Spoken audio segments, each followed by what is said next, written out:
नमस्ते, मेरा नाम प्रशांत है और आप ललन टॉप देख रहे हैं। तो जैसा कि इस देश में कई बड़े एग्जाम्स होते हैं, जैसे सीए, कैट, एमबीए के लिए कैट, और यूपीएससी के भी कई सारे एग्जाम्स होते हैं। लेकिन सबसे ज़्यादा चर्चा जिस एग्ज़ाम की होती है वो सिविल सर्विसेज, जिससे एग्ज़ाम देके आप आईएएस, आईपीएस, आईआरएस और इंडियन फॉरेन सर्विस जैसे सर्विसेज में जाते हैं, सेलेक्ट होते हैं। और क्योंकि ये ज़्यादा चर्चा में इसलिए क्योंकि यूपीएससी ने कल 2022 के जो एग्ज़ाम था उसका फाइनल रिजल्ट जारी किया है। और टॉपर कौन था, फर्स्ट रैंक, सेकंड रैंक, कितनी लड़कियों ने टॉप किया, पहली टॉप चार रैंक लेडीज कैंडिडेट की थी, तो वो सब आपको पता चल गया होगा। इसी जर्नी में हमारे साथ जो कैंडिडेट जुड़े हैं उनकी रैंक 18 आई है इस साल। और सिद्धार्थ नाम है इनका। सिद्धार्थ अभी एक रंगरूट है, वो उन्होंने असिस्टेंट कमांडेंट, जो कि यूपीएससी का एक पेपर होता है, वो क्लियर किया हुआ था और वो अपनी ट्रेनिंग एकेडमी में है। तो सिद्धार्थ से बात करते हैं। तो welcome Siddharth. Thank you sir. तो कैसा, मतलब वो सिंक इन हुआ है ऑल इंडिया रैंक 18th? मतलब कैसा फील हो रहा है? सर रात में तो सो नहीं पाया सर।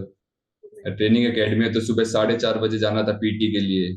ओ भाई। तो अभी तक आंखों में मतलब नींद है थोड़ी थोड़ी। अभी 3:15 पे दोबारा जाना है वेपन ट्रेनिंग के लिए। और जब रिजल्ट आया तो मैं मतलब अपनी आंखों में दवाई डाल के लेटा हुआ था।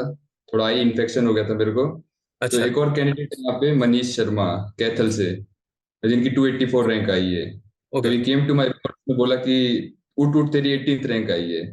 एंड मेरा दिमाग जो है सर वो थोड़ा सा अपनी जगह से हिल गया। And I called my father.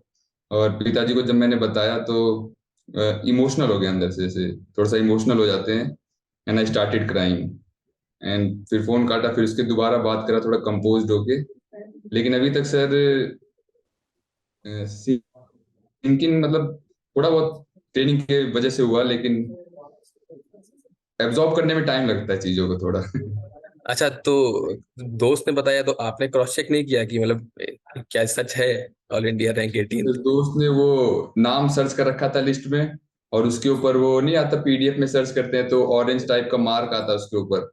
तो ऑरेंज मार्क था, तो मैंने देखा रोल नंबर मेरा ये 0835555। फिर मैं यूपीएससी की साइट पे गया, खुद पीडीएफ डाउनलोड करी, फिर देखा। फिर मैंने दो लोगों को दिखाया कि हाँ पक्का देखो मेरा ही नाम लिखा है ना यहाँ पे। तो उन्होंने जब कंफर्म कर दिया तब मैं कहा तब पापा को फोन कर सकता हूँ। ओके, मतलब सबसे पहले पापा को बताया? सर सबसे पहले पापा को ही बताया सर। अच्छा, फैमिली में बाकी लोगों का रिएक्शन क्या था, मतलब ऑल इंडिया रैंक 18 सुन के? मतलब एक्सपेक्टेड रहा होगा क्योंकि आप ऑलरेडी असिस्टेंट कमांडिंग ट्रेनिंग कर रहे हो, प्रिपरेशन अच्छी रही होगी, लेकिन फिर भी उनका रिएक्शन क्या था? सर वो बेसिकली क्या था सर कि मेरे पिताजी ने भी प्रिपेयर किया था सिविल सर्विसेज के लिए। ओके, और उन्होंने ग्रेट। अटेम्प्ट किए थे 2002 और 2003 में।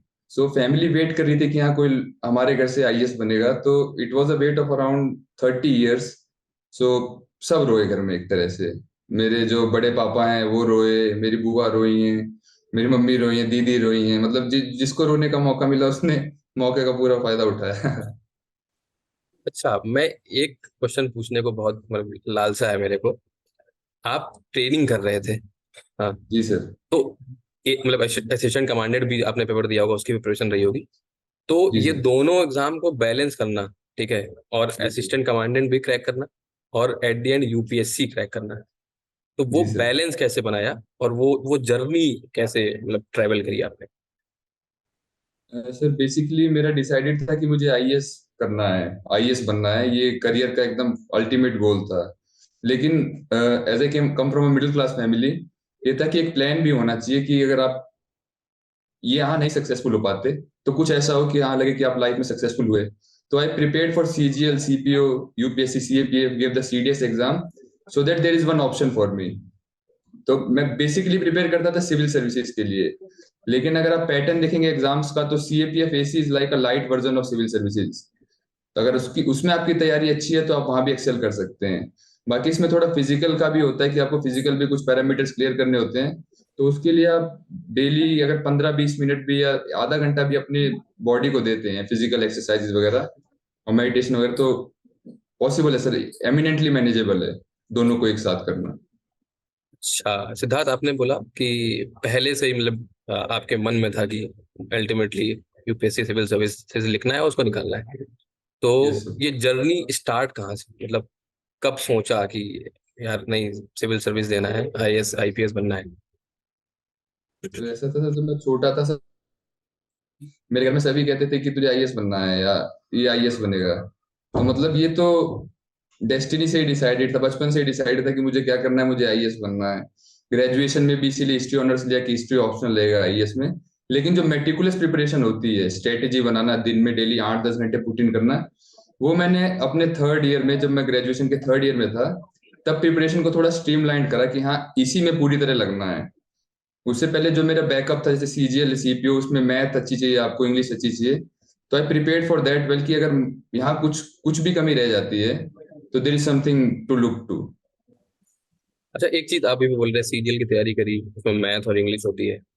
तो अब जब से यूपीएससी में सी सैट आया था, हाँ, उसको लेकर बहुत कंफ्यूजन रहती थी, और एक वो वाला डिवाइड भी होता था, टेक्निकल और नॉन टेक्निकल बैकग्राउंड की। टेक्निकल बैकग्राउंड वालों का सी सैट मजबूत होता है। तो वो सीजीएल की तैयारी ने सी सैट में कैसे हेल्प किया आपका? बेसिकली सी सेट में देखा जाए तो सर, उसमें क्वांटिटेटिव एप्टीट्यूड, रीजनिंग और कॉम्प्रिहेंशन का टेस्ट होता है। और सीजीएल में भी आपका मैथ का जो सिलेबस होता है, रीजनिंग वगैरह का, एरिथमेटिक का, उससे काफी क्वेश्चन सी सेट में सिमिलर रहते हैं। बाकी आप इंग्लिश की तैयारी करते हैं, और अगर आप सिविल सर्विसेज की तैयारी अच्छे से करते हैं, डेली न्यूज़पेपर पढ़ते हैं, तो कॉम्प्रिहेंशन स्किल्स आपकी अच्छी हो जाएंगी। नो डाउट सीजीएल की preparation helps very much in CSAT. और सर सी सेट का होना बहुत रेलेवेंट भी है, because there is some reasoning aptitude that an civil servant must have. Okay okay okay. तो अगर सबसे पहले स्टेज की बात करें, प्रीलिम्स, तो सिद्धार्थ ने पर्टिकुलरली प्रीलिम्स की तैयारी कैसे करी? मतलब लोग बोलते हैं कि ये सोर्स पढ़ लो, वो सोर्स पढ़ लो, इतनी किताबें पढ़ लो, ये नोट्स बना लो। तो आपका स्ट्रेटजी प्रीलिम्स के लिए क्या था? तो जैसे पहली बार मैंने जब अटेम्प्ट दिया था, इट वाज इन 2019। और 19 में मैं कोचिंग कर रहा था बाजीरामन रवि पे, और प्रीलिम्स आने वाला था, तो मैं आखिरी के 2 महीने कोचिंग पे गया ही नहीं। और मैं उसको क्लियर करना है, तो मुझे एक ही स्ट्रेटेजी दिखाई दी, give the maximum number of mock test. I gave around 100 mock test in my first attempt only. आखिरी के कुछ दिनों में तो मेरी स्ट्रेटेजी यही थी कि मुझे केवल मॉक टेस्ट देना है। And I scored around 126 in my first attempt in prelims. और प्रीलिम्स का सीन ये है सर, कि अगर आपका एक बार अच्छी तरह क्लियर हो जाए, तो you want fear the exam in the next attempt. जब आपको डर नहीं रहेगा एग्जाम का, और आप डेली प्रैक्टिस करते हैं किसी चीज को, तो आपको टाइम मैनेजमेंट, ऑप्शन एलिमिनेशन, ये सब इजीली मैनेजेबल हो जाते हैं। तो in the second attempt, I scored 132 in prelims. In the third attempt, I had only 10 days to study for prelims. मेरा इंटरव्यू हुआ, उसके जो फाइनल रिजल्ट आया, तब तक तो पढ़ाई होती नहीं सर, इंटरव्यू के रिजल्ट का वेट करते हो आपकी, मैं हो रहा हूँ कि नहीं हो रहा हूँ। और फिर 10 दिन बचे थे, तो प्रीलिम्स के लिए तैयार किया, उसमें भी I got around 126। And this time मेरा प्रीलिम्स में स्कोर है 148.8। It's around 140। 148? Yes sir. अभी मार्कशीट देखी, अभी आई थी सुबह ही। तो मैं कहा सर कि ये तो, मतलब मैंने 100 के 100 क्वेश्चन अटेम्प्ट किए थे इस बार प्रीलिम्स में। ये एंड तो वन ऑफ द हाईएस्ट होंगे आई अगर थिंक। किसी को मेरे नॉलेज में तो सर ये हाईएस्ट ही है, बट होंगे कोई लोग होंगे सर, वो 150 से भी ऊपर गए होंगे सर। एग्जाम इतना बड़ा है कि मतलब हर आदमी से ऊपर एक है। नहीं, तो व्हाट यू थिंक कि मतलब अब क्योंकि प्रीलिम्स को आप प्रेडिक्ट नहीं कर सकते हो, अभी यूपीएससी जो हर साल अपने तरीकों में, अलग अलग ऑप्शन देने के तरीकों में बदलाव करती है, तो वो मतलब आपको क्या लगता है कि वो आपकी स्ट्रेटजी कौन सी, वो कहाँ काम करी होगी? सर बेसिकली प्रीलिम्स का गेम ये है कि आपको क्वेश्चन प्रेडिक्ट करने ही नहीं है, because it's not a paper of recall कि आपने ये पढ़ा था और वही पेपर में अगर आपने उसका आंसर दे दिया। It's basically a paper of application of mind. जो भी लिमिटेड नॉलेज आपकी है, आप उसको कम समय में कितने अच्छी तरीके से अप्लाई करके क्वेश्चंस को सॉल्व कर देते हैं।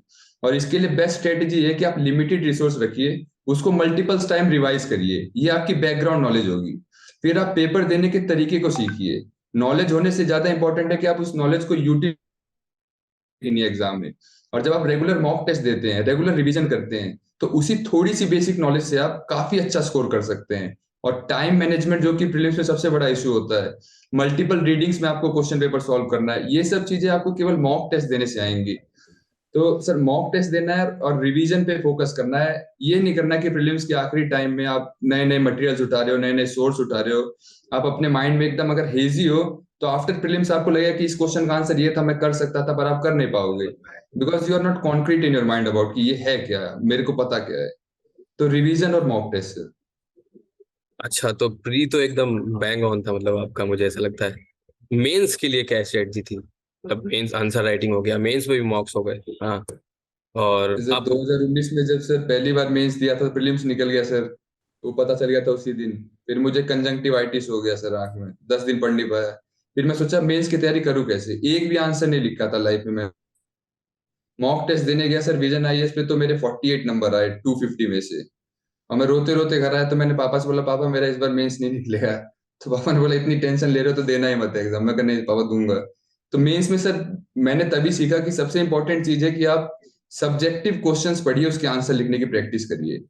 मैंने दूसरे अटेम्प्ट में क्या किया कि सारी एनसीईआरटीज को दोबारा उठाया, जो उनके पीछे क्वेश्चन दिए होते थे, व्हाट इज एनवायरमेंट, ऐसे सिंपल क्वेश्चंस के भी आंसर लिखे मैंने, ताकि मेरा हाथ जो है वो कोई सब्जेक्टिव क्वेश्चन देखते ही चलने लगे, क्या इसका आंसर मैं ये लिख सकता हूँ। फिर मैंने सर यूपीएससी के प्रीवियस ईयर क्वेश्चन पेपर निकाले कि यूपीएससी क्या क्वेश्चन आस्क करता है, उसके आंसर कैसे करने हैं। उसके बाद सर एक टेस्ट सीरीज आप हमेशा लेके रखिए जीएस की, कि जीएस की टेस्ट सीरीज आपकी रहे, आप आंसर लिखिए और उसको कोई फैकल्टी चेक करे, कोई एक्सपर्ट चेक करे कि हाँ आप कैसा लिख रहे हैं कैसा नहीं लिख रहे हैं। और एक और स्ट्रेटजी है सर मेंस में मार्क्स इंप्रूव करने की, कि आप टॉपर्स की आंसर कॉपी को देखिए, कि जिसको यूपीएससी ज्यादा मार्क्स दे रही है वो ऐसा क्या कर रहा है। पहले अटेम्प्ट में आप बहुत कुछ लिख सकते हैं, लेकिन टॉपर्स की आंसर कॉपी में आप देखेंगे कि वो कम शब्दों में ज्यादा बात बोलते हैं, टाइम भी बचता है और आपका नॉलेज भी शो होता है। तो वो सब चीजें हैं सर, टॉपर्स की आंसर कॉपी देखना है, टेस्ट देने हैं और क्वेश्चन आंसर प्रैक्टिस करनी है। मतलब आपका कहने का मतलब है कि वो कीवर्ड्स पे ज्यादा फोकस करें अगर मेंस के लिए आंसर लिख लिख रहे हैं तो।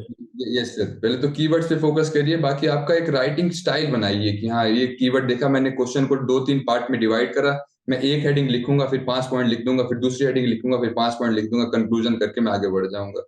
एक आपका स्टैंडर्ड फॉर्मेट बन जाएगा, तो आपके लिए टाइम बहुत बच जाएगा। और दूसरी चीज सर कि मेंस का पेपर जो होता है उसमें 5-6 क्वेश्चन ऐसे होंगे जो डायरेक्टली आपके सिलेबस से होंगे। तो अगर आपके सिलेबस वाइज नोट्स हैं, सिलेबस का टॉपिक्स उसके ऊपर आपके नोट्स तैयार हैं, तो उन क्वेश्चन को आप जल्दी अटेम्प्ट कर सकते हैं और परफेक्टली अटेम्प्ट कर सकते हैं। जैसे सिटीजन चार्टर है जीएस 2 का पार्ट, उसका क्वेश्चन है तो आप उसका आंसर ऐसा तैयार रखिए कि आप इतनी जल्दी करें कि आपको दूसरे टाइम में क्वेश्चन में टाइम मिल जाए, जिस क्वेश्चन में अप्लाई करना है अपना। मतलब जो क्वेश्चन अगर आप प्रीवियस ईयर क्वेश्चन देख रहे हैं, तो जो क्वेश्चन रिपीटेडली आ रहे हैं, हाँ, तो उनको आप प्रीवियस हैंड पहले ही तैयार करके दे सकते हैं, वो यस टाइम सर, यस बचाएगा ऑन द डे, है ना। यस। अच्छा, उसके बाद सबसे इम्पोर्टेंट इंटरव्यू, मतलब उसकी तैयारी कैसी हुई, मतलब कैसा हुआ फाइनल इंटरव्यू, वो तो बाद में पूछेंगे। उसकी तैयारी कैसे करी, इंटरव्यू के लिए कैसे प्रिपेयर किया। सर 2020 में इंटरव्यू कॉल आया था मुझे, तो मैंने सोचा कि प्रीलिम्स मॉक देने से निकल रहा है तो इंटरव्यू भी मॉक देने से ही निकलेगा, तो मैक्सिमम नंबर ऑफ मॉक्स दिए, अराउंड 11-12 कोचिंग्स पे गया, मॉक दिए और पॉजिटिव फीडबैक भी आया वहां से। पर जब आप यूपीएससी में जाते हो सर, जब आप खड़े रहते हो उस कमरे के बाहर, बैठते हो और अंदर जाना रहता है, तो थोड़ा सा आपको अपने नर्व्स को कंट्रोल करना होता है। तो पहले अटेम्प्ट में मुझे इंटरव्यू में केवल 149 नंबर मिला और फिर सिलेक्शन रुक गया। फिर इंटरव्यू से थोड़ा वो हुआ कि हाँ इंटरव्यू बहुत इंपॉर्टेंट है, तो उसके बाद सर मैंने क्या करा कि दूसरे अटेम्प्ट के बाद मैंने मेडिटेशन करना, बुक्स पढ़ना, या कोई कोई भी बुक है जो आपके सेल्फ इंप्रूवमेंट से रिलेटेड है, ऐसी बुक्स को पढ़ना इंक्रीज किया, प्रैक्टिस करी बोलने की, क्वेश्चन आंसर देने की, मिरर के आगे बोलने की। और इस बार भी इंटरव्यू से पहले काफी मॉक्स दिए, काफी प्रैक्टिस करी। जो आपका डेफ है, आप एक डिटेल्ड एप्लीकेशन फॉर्म भरेंगे अपने बारे में इंटरव्यू देने से पहले, कि मैं कहाँ कहाँ हूँ, किस स्कूल में पढ़ा हूँ, किस कॉलेज में पढ़ा हूँ। तो उस डेफ को आप 100 डिग्री प्रिपेयर रखिए कि हाँ सेंट जेवियर स्कूल से अगर मैं पढ़ा हूँ तो सेंट जेवियर ये थे, यहाँ मरे, यहाँ जिए, इनकी ये जीवनी थी, इनके बारे में ये कंट्रोवर्सी है, ये सब है, कि मतलब उस पर अगर क्वेश्चन आए तो आप शाइन करें वहां पे। और इंटरव्यू में बेसिकली आपको कुछ क्वेश्चन ऐसे मिलेंगे जिसमें आप शाइन कर सकते हैं, कि आप अगर एक डीएम है तो आप क्या करेंगे। वहां पे आप दिखा सकते हैं कि हाँ मेरी थिंकिंग ये है, मैं ये पॉजिटिव अप्रोच ला सकता हूँ। कुछ क्वेश्चन फैक्चुअल होंगे जिसके आंसर आपको पता होंगे, और अगर नहीं पता होंगे तो इंटरव्यू में honesty is the best policy, कि आपको नहीं पता तो आप क्लियरली डिनाई करिए कि सर मुझे नहीं पता, मैं इसके बारे में और पढ़ूंगा। तो सर प्रैक्टिस और ऑनेस्टी एंड डेप्थ का प्रिपरेशन इंटरव्यू में इसी पे फोकस। हाँ, मतलब नहीं पता है कुछ तो आप स्ट्रेट अवे पोलाइटली बोल दीजिए कि नहीं मुझे नहीं आता है, मैं बाद में देख लूंगा या तो बाद में इसके बारे में पढ़ लूंगा। तो अगर आप गेस करते हैं तो सोच कि आप डिसऑनेस्टी भी, मतलब आप सोच रहे हैं और आप तुक्का मार रहे हैं, तो it feels little insulting to the members sometime. Siddharth, इस साल वाला जो इंटरव्यू था वो जी सर, ट्रेनिंग में रह के दिया या ट्रेनिंग से पहले हुआ था, क्या था। ट्रेनिंग से पहले ही हो गया था सर, 7 मार्च को था, होली से एक दिन पहले। अच्छा। यस तो सर। तो इंटरव्यू से पहले मतलब क्या क्या थॉट था, मतलब कैसा लग रहा था इंटरव्यू बोर्ड के सामने जाने से पहले। फिर क्या था सर, पहले दूसरे अटेम्प्ट में चीजें बहुत ही ज्यादा सीरियसली लिया करता था कि इंटरव्यू देने जा रहा हूँ, मेरी जिंदगी दांव पे लगी है, क्या होगा क्या नहीं होगा। उसका सर थोड़ा मेडिटेशन वगैरह करा तो ये था कि हाँ ठीक है, इंटरव्यू देने जा रहा हूँ, मुझे अंदर जाके क्वेश्चनों को एकदम ऑनेस्टली आंसर देना है, जो मैं परफेक्ट जानता हूँ उसको बताना है, जो मैं नहीं जानता उसको मना कर देना है, और अपना बेस्ट दे के आना है। तो प्रिपरेशन में धीरे धीरे जब बंदा प्रोसेस ओरिएंटेड हो जाता है, रिजल्ट ओरिएंटेड नहीं रहता कि मेरा होगा कि नहीं होगा, रैंक क्या आएगी क्या नहीं आएगी, जब वो प्रोसेस ओरिएंटेड रहता है कि मुझे इंटरव्यू देने जाना है, अपना बेस्ट दे के आना है। तो इस बार ऐसे ही था सर कि मुझे इंटरव्यू देने जाना है, दे के आया सर, घर आया, बस डीटीसी की बस पकड़ी सर, सीधा घर गया, आराम से टीवी देख के सो गया। तो कुछ ज्यादा एक्सपेक्टेशंस नहीं बनाई थी अब की बार की क्या होगा क्या नहीं होगा सर, ऐसे करके कुछ नहीं था। इंटरव्यू में वो सोशल मीडिया में बहुत अलग अलग तरीके की चीजें थी कि ये सवाल पूछ लिया, घुसते ही ये बोल दिया। हाँ। तो वैसा कोई एक्सपीरियंस था, मतलब कोई इंटरेस्टिंग ऐसा क्वेश्चन पूछ लिया हो आपसे जो एक्सपेक्टेड ना हो? हाँ, या कोई मजाकिया कुछ चीज पूछ ली हो, वैसा कुछ था क्या? Sir as far as UPSC का इंटरव्यू कंसर्न है सर, तो ऐसा कोई क्वेश्चन वो जनरली पूछते नहीं है, there questions are very relevant, national issue रहेगा, कोई इंटरनेशनल इशू रहेगा इंपॉर्टेंस का, कोई आपके डेफ से रिलेटेड बहुत इंपॉर्टेंट चीज रहेगी, कोई सिचुएशन बेस्ड क्वेश्चन होगा। लेकिन सर एक बार यूपी पीसीएस का इंटरव्यू दिया था मैंने, तो उसमें कुछ क्वेश्चन ऐसे थे कि लगा कि क्या क्या पूछा है। जैसे मेरे से पूछा अपनी हाइट को किलोमीटर में बताओ, और क्या इंसान के कभी 40 दांत थे। तो ऐसा लगा कि सर ये क्वेश्चन थोड़े सर मतलब एक्सेप्शनल थे। बाकी यूपीएससी के इंटरव्यू में sir questions to the point ही रहते हैं, क्योंकि they are going to evaluate you in around 30 minutes. और ऐसे में वो मतलब ऐसे ही क्वेश्चन पूछते हैं जिससे आपका जो कैरेक्टर है वो बाहर निकले, ना कि ऐसे क्वेश्चन जो मतलब थोड़े से ऑड और एक्सेप्शनल होते हैं। अच्छा सिद्धार्थ, डैफ का रोल क्या होता है? मतलब वो कितनी सावधानी से और कितनी मेटिकुलस प्रिपरेशन से भरना चाहिए? सर जो डेफ 1 और डेफ 2 इंटरव्यू से पहले भरते हैं सर, वो तो बहुत इंपॉर्टेंट है भरने के लिए, क्योंकि उसमें काफी कंपोनेंट्स होते हैं। जैसे एक अपने बारे में कंपोनेंट होता है उसका, कि आप अपने बारे में बताइए। तो वो जो आप अपनी प्रोफाइल वहां भेजते हैं वो बहुत मैटर करती है। आप क्या क्या क्या पढ़े, आपकी हॉबीज क्या क्या हैं, आपकी लाइफ में अचीवमेंट्स क्या क्या हैं। तो इन सब चीजों को आपको ऐसे भरना चाहिए कि हाँ ये मेरी हॉबी है कि नहीं है। जैसे मैं प्लेइंग फुटबॉल भर रहा हूँ, तो मैं स्कूल कॉलेज में खेल रहा हूँ तो भर रहा हूँ, ये नहीं कि मेरी कोई हॉबी नहीं है तो मैंने प्लेइंग फुटबॉल भर दिया। अब वो मेरे फुटबॉल पे क्वेश्चन पूछेगा, मेरी नॉलेज नहीं है, तो वो दिखाएगा कि मैं जेन्युइनली करेक्ट नहीं था अपनी हॉबी के बारे में। दूसरा सर, सर्विस प्रेफरेंस और कैडर प्रेफरेंस एक ऐसी चीज है जो आपको जिंदगी भर आपके साथ रहेगी। अगर आपने आईएएस के ऊपर आईपीएस भर दिया तो जिंदगी भर आप उस फैसले के साथ जीना पड़ेगा आपको। यहाँ पे अपने होम स्टेट को कोई और भर दिया, महाराष्ट्र भर दिया, यूपी की जगह, जिंदगी भर आपको वहां बितानी है। तो इन चीजों में आप एक एक्सपर्ट से सलाह लेकर ही करिए तो ज्यादा बेटर रहेगा कि हाँ क्या भरना चाहिए, क्या सर्विस प्रेफरेंस में क्या भरना चाहिए, कैडर प्रेफरेंस क्या होना चाहिए मेरा। और जो अपने बारे में आप भरते हैं उसमें आप मैक्सिमम ऑनेस्टी दिखाइए, कि जो आपकी जेन्युइन हॉबीज हैं, जो आपकी जेन्युइन अचीवमेंट्स हैं, आप उनको प्रिफर करिए, ना कि बस आपको पेज भरने हो। अच्छा, एक चीज और, डैफ में हॉबीज या जो भी कैंडिडेट है उसने अगर एक्स्ट्रा करिकुलर एक्टिविटीज की हो, और एक तरफ कोई ऐसा हो जिसकी उतनी हॉबीज ना हो या एक्स्ट्रा करिकुलर एक्टिविटीज में पार्टिसिपेट ना किया हो, तो वो कितना रोल प्ले करता है या नहीं प्ले करता है? सर मेरे हिसाब से तो उसका रोल काफी माइन्यूट है, क्योंकि कोई भी एम्प्लॉयर है वो किसी एम्प्लॉय को स्पेसिफिक सेलेक्ट करता है कि ये हमारे लिए सही आदमी है कि नहीं। आपकी हॉबीज ये डिसाइड नहीं करती कि आपका कैरेक्टर कैसा है या आप एक वर्दी एम्प्लॉय बनेंगे कि नहीं बनेंगे। लेकिन अगर आप कुछ वर्थ वाइल फॉलो करते हैं, आपका कोई वर्थ वाइल पैशन है, तो वो ये रिफ्लेक्ट करता है कि आप जॉब के अलावा भी आपके पास काफी चीजें हैं और आप अपने माइंड को स्टेबल रखने के लिए कुछ ना कुछ कर रहे हैं। तो मतलब अगर आप एक कैंडिडेट हैं तो आपको कोशिश ये करनी चाहिए कि आप कुछ अच्छी हॉबीज को इनकलकेट करें, ताकि आप उसको जब डैफ में भरे तो पूरे आत्मसम्मान के साथ भरे कि हाँ ये मैं करता हूँ, इसका मैं एक्सपर्ट हूँ, या ये काम मेरे सही में मेरे दिल के बहुत करीब है। तो कोई ना कोई 2-3 हॉबीज आप इनकलकेट करिए, फिर उसको लिखिए। तो उससे क्या होगा कि अगर आपकी हॉबीज पे क्वेश्चन आता है तो वहां आप दिखा सकते हैं कि हाँ पढ़ाई के अलावा भी या कॉम्पिटिटिव एग्जाम की तैयारी करने के अलावा भी कुछ ऐसी चीजें जिनको मैं पैशनेटली फॉलो करता हूँ। तो वो आप पैशनेट रहेंगे अपने काम के लिए भी, अगर आपको दिया जाता है या कोई आपको अपने डिस्ट्रिक्ट में स्पोर्ट्स को प्रमोट करना है या टूरिज्म करना, तो उसमें भी आप पैशनेट रहेंगे। तो करिए, कोशिश करिए इनकलकेट करने की, लेकिन जरूरी नहीं है कि आपकी कोई हॉबीज होनी चाहिए और उसी के बेसिस पे आप कुछ होने वाला है।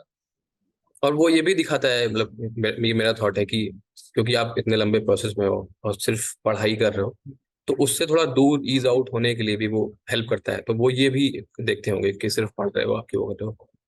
तो इससे मेरा एक नेक्स्ट वर्क क्वेश्चन लाइफ है। मैनेज।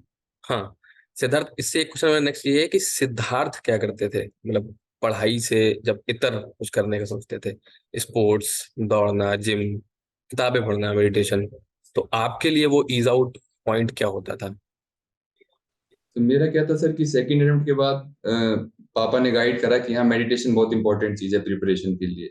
तो डेली मैं 1 घंटा सुबह मेडिटेशन करता था, और मेडिटेशन करे बिना नाश्ता ही नहीं करता था। तो डेली मैं मेडिटेशन करता था सुबह।